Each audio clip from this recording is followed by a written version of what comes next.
Nagpatabang sa Brigada Action Center ang usa ka barangay health worker sa Barangay Luok, Dakbayan sa Lapu-Lapu. Siya si Rosita Britania Pacaldo. Mibutyag nga na stress og nabalaka siya nga kalit adunay naningil kaniya nga siya utangan sa usa ka online loan. Ay ko sa brigada ng patabang tungod sa GCash. Kuanang kung lag-utang, awa ko mangutang.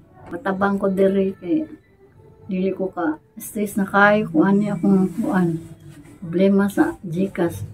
Matod ni Pacaldo, niadtong Enero 28 na ay ni-text kaniya nga nagpaila nga si SP Madrid nga nakaloon siya sa G-Gibbs. Wala lang niya kini giseryoso o wala lang maghuna-huna, nagtuo si Pacaldo nga usa lang ka scam. Gisuwayan ni Pacaldo pagload ang iyang GCash apan kalit lang dunay deduction nga 188 pesos. Sa niaging buwan sa Enero, dunay nanawag kang Pacaldo nga usa ka lalaki naningil og miingon nga kinahanglan nga mobayad si Pacaldo. Gisundan ang pagpaningil pinagi sa text niadtong Pebrero 21 og Pebrero 26 nga nagpaila nga taga Constantino Law Office. Gitug-an ni Pacaldo sa buwan sa Marso. Kaunom siya kahigayon nga nakadawat og text gikan sa GCash nga nagpahinumdum nga siya nakautang. Grabing kabalaka ni Pacaldo. Kini ang iyang gitug-an sa Brigada Action Center, iyang giklaro nga wala siya makasuway sa pagloan sa maong online nga apps. Asa mo taong kung kuhanan nga nga,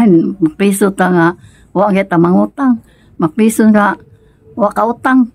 Kada kong kuhanan na, huwag man kumangutang nga ng kwartahan, madlok nga kumangutang sa musilingan, kiwa ko ikabayad.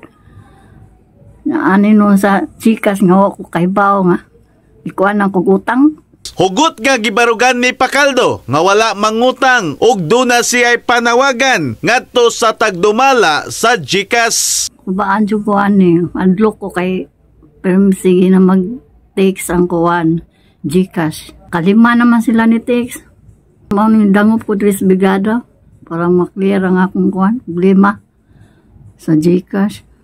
Ang Brigada Action Center padayon pa nga misubay ug mipalaom sa maong issue. In the heart of changing lives, ako si Brigada Alan Tangkawan sa 90.7 Brigada News FM Cebu, the Music and News Authority.